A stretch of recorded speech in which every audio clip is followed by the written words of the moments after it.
I fear death, but what I fear more than death is fear leaving my children a country that is.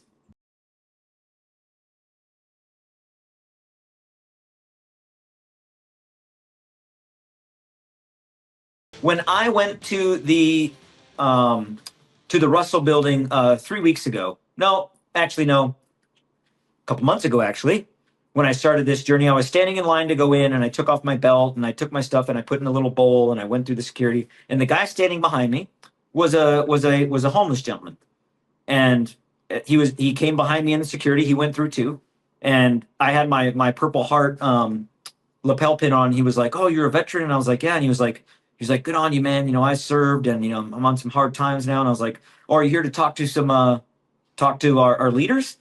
And he's like, "No, I got this gift card to Dunkin' Donuts." So there's a Dunkin' Donuts in the Russell Building, first Oh, floor. Right. He's like, "I came to get a coffee," and I was like, "You know what? Let's go get one together." And I sat down with him, and I was like, "So, you just come in here and just, and he was like, and he looks at me and he was like, "This is the people's house. Yeah, I come in here." And I was like, "You know what? You're right." yes. It is the people's house. It's supposed to be, and that's, it needs to be reclaimed for the It people. does. And it doesn't have to be in some, January 6th way with No. a guy wearing, horns on his head like a weirdo. You can do it by simply walking through the front door and walking down the halls and knocking on doors. And there is not one staffer that I have met that when I open the door and I pop in that has said, "Oh, go away." Every one of them. "Oh, how may we help you?" "Well, Okay. I would like to see Representative so and so. I would like to be Senator so and so." "Oh, well, they're in their office. Let me go ask them." Or, "They're not here right now. Would you like to take a note?" And every person that I've left a note with, I have gotten a response from.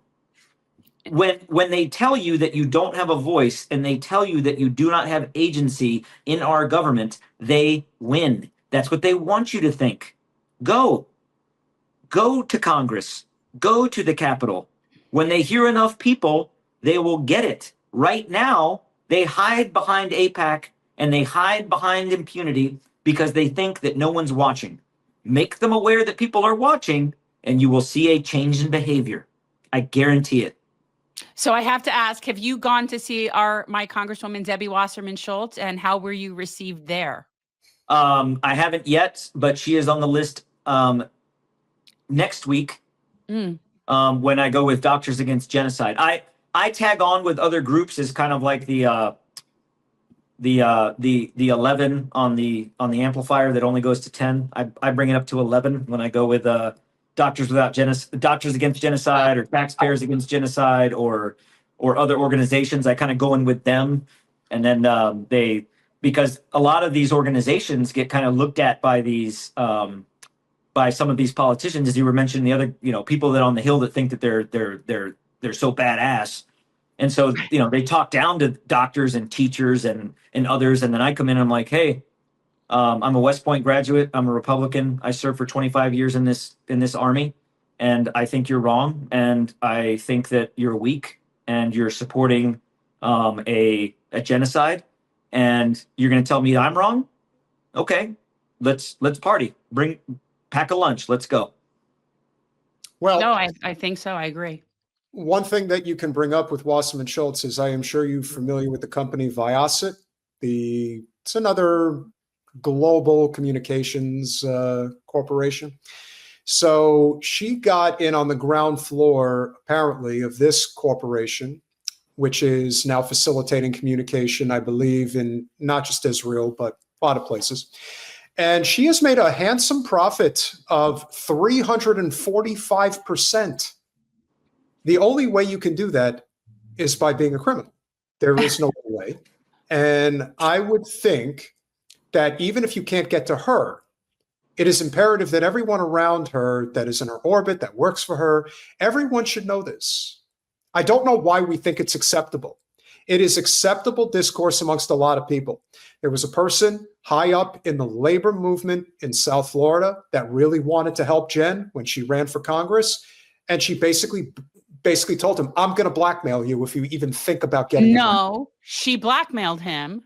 and with information and said, if you do this, then I'll release this. That's what she did. Yeah. So that's how they operate. That's the Well, kind of stuff looking that at, because in the halls of Congress, I have, I'm at that age now where I have, friends that I grew up with that are now serving in Congress. A few of actually my West Point classmates are congressmen. And, you kind of look back and you ask yourself, where did they step over the line of wanting to do good and serve the people to becoming the opposite of that? Is it personal interest? Is it this need for power? Is it where they compromised somewhere and something they did or something they accepted or something that they said? And when you look back at that and you realize that in most cases, not all, I don't know whose skeletons are in what closet, but in most cases, it's money. Yes. It's this insatiable desire to be rich and to have status and Ted Cruz, Ted Cruz in that committee meeting walked in wearing a pinstriped suit, Armani, like a $3,000 suit. I'm like, really? Like, you look like the Monopoly man. You look like the Monopoly man that didn't go to jail, pass go, who sat in jail and just let himself fall apart. You look ridiculous. And it's about this perception of power or influence or respect, and they think that they have that, and they don't. No one respects Ted Cruz. No one respects Senator Risch. They're in positions of power because they have enough money from AIPAC to buy their position. These people that are in positions of politics, not all of them, but there are many that buy that position. They didn't earn it. Anthony, since you're here, we might as well ask you. I think Charlie Kirk was assassinated because he knew how to command the flock. He was very good at it. In fact, anyone under the age of 45 that was leading Christian Zionism in the United States would certainly agree that he had as powerful a pull as anybody. Now, he was a talent. There's no two ways about it. A grifting talent, but a talent nonetheless. And he was funded by the Zionist billionaire class. And the second he decided he didn't want to be a part of that or privy to that party anymore, they decided, well, either you're going to do what we say or we're going to have to make an example of you. And so a public execution to me is not often just about getting rid of him, but also sending a signal out to anybody else who even thinks about getting out of line, considering the unholy alliance economically and politically that we have with this little state in the Middle East, that it was a warning shot in more ways than one. What do you think? My opinion, being a man of the world and seeing what the evil that people can do. Charlie Kirk was assassinated by some sort of Israeli plan to shut him up, but also to send a message to Donald Trump directly. Because look at the close relationship. Shooting Charlie Kirk is the closest you can get to Trump other than shooting one of his family members. That was a message to Trump. That was a message to America. I don't know all the conspiracy theories in terms of how it was done or, who gave what hand sign or, who did what. But I do know, or I shouldn't say I know, I strongly believe, and I will believe it until proven elsewise, that Charlie Kirk was assassinated as an attempt to send a message to others that will speak out and a message to our president to don't deviate from the narrative, Donnie. I think it was a message to a lot of people. You know what I mean? It was Sure. a message to other content creators. It was a message, definitely. Yeah, and absolutely. The only misstep is that they assume that Trump gives a shit, where you can see that clearly after the pomp and circumstance of everything, once that's not in it, he doesn't give a shit at all. Because when he was asked right afterwards, he just said, yeah, we're doing good. I'm building a ballroom. I'm building a ballroom. Yeah. Hey, Right. how are you dealing with this? There. How are you dealing with the death of Charlie Kirk? Oh, pretty good. Hey, we're building this ballroom because that's what Right. America wants. This is exactly the most important thing going on right now. I'm not an action that's taken in order to try to influence or manipulate someone doesn't always mean that the person that you're trying to influence is going to be influenced in that way, because you have someone like Donald Trump, to where Right. let's kill someone close to him that won him the election. Let's not sugarcoat it. Charlie Kirk won Trump the election. That's a fact. He would not have won that election without that mobile base. So yes. So Yeah. regardless of where you fall in belief, politics, or what you agree or disagree, Charlie Kirk was a force. He was a talent. That is undeniable. Yep. And in that, he won Trump that election. That message in assassinating him was a message directly to Trump and directly to other influence that dare speak out against the great Israel. And that, to me, that is where our country is losing our way. That's not the America that threw tea into the harbor. That's not America that fired shots on Bunker Hill. That's not the America that sent Britain packing back across the ocean and said, get out of here, we're going to write a Declaration of Independence. That's not we the people. That's not America first. What are we doing? Come on, Republicans. Come on, veterans. Come on. Where is the QAnon shaman when we need him? Well, Jen, you've said often that if there is going to be any type of revolution in this country, it will come from the populist right. It's not coming from the left. That's not happening. And in they addition, just can't get their shit together.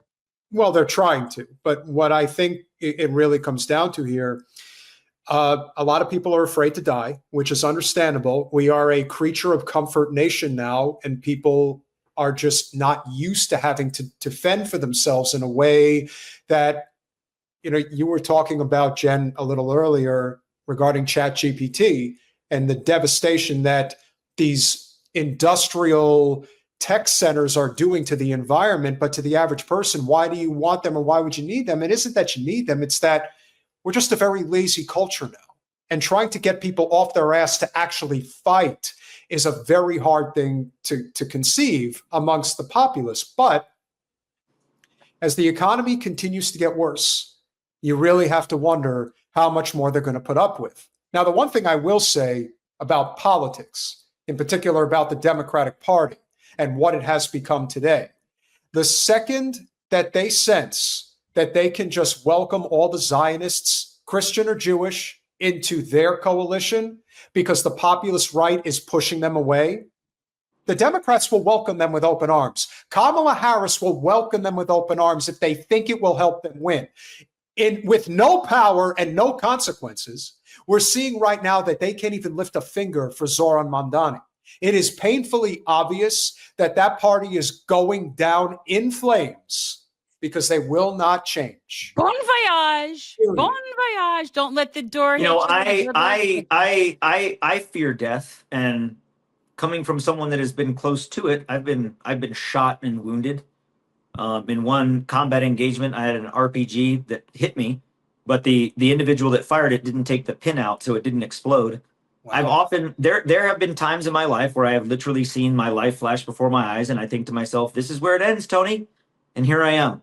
I'm afraid of death. I've got a bucket list of stuff that I want to do. Like I want to learn to make homemade ice cream, and I want to, go on long walks and walk the dog and write poetry to my wife. All kinds of stuff I want to do in life. But what I fear more than death is fear leaving my children a country that is Israel's bitch, or that pulls us into fighting wars where my children and my children's children will be fighting those wars because our leaders are weak. So I fear death, but I fear that more